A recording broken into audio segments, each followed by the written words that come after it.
Nagkakatiwalaan. ABS-CBN News and Current Affairs. Panig sa katotohanan, panig sa bayan. Sa ulo na mga nagbabagang balita.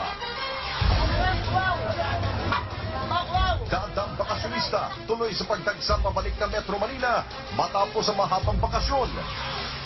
Malacanang, nagbigay na raw ng direktiba na huwag palalayain ang tinaguriang Alabang Boys ayon kay PIDEA Chief Dionisio Santiago. Malamig na panahon magpapatuloy pa ayon sa Pag-asa. Apat ang patay sa magkakasunod na lindol sa Indonesia. Korea lalo pang umiinit ang career at love life sa pagpasok ng 2009.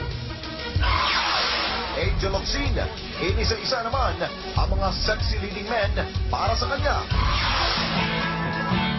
At ang pumamakulay na Fluvial Parade ng Cotabato City.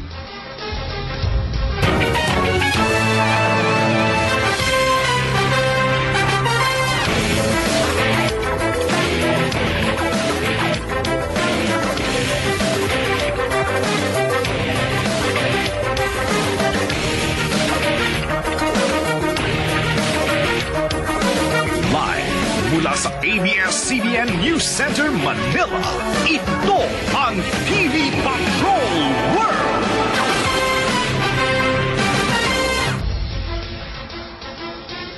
Magandang gabi Pilipinas, ako po si Alex Santos. At ako naman po si Bernadette Zambrano. Narito na ang detalye ng mga balitang kailangan yung malaman ngayong linggo. Matapos ang halos 2 linggong bakasyon, balik trabaho at eskwela na bukas ang marami sa ating mga kababayan. Kung kaya't buhos pa rin ang bilang ng mga biyahero pabalik ng Metro Manila sa mga pier, paliparan at pangunahing lansangan. Unahin natin ang sitwasyon sa Batangas Port, kung saan live na nagpapatrol si Israel Malata. Israel. Alex, malalim na nga ang gabi dito sa Batangas City Port pero tuloy-tuloy pa rin ang buhos ng mga pasahero dito. Pagkatapos ng mahabang bakasyon, unti-unti na rin nagsisialisa ng mga bakasyon.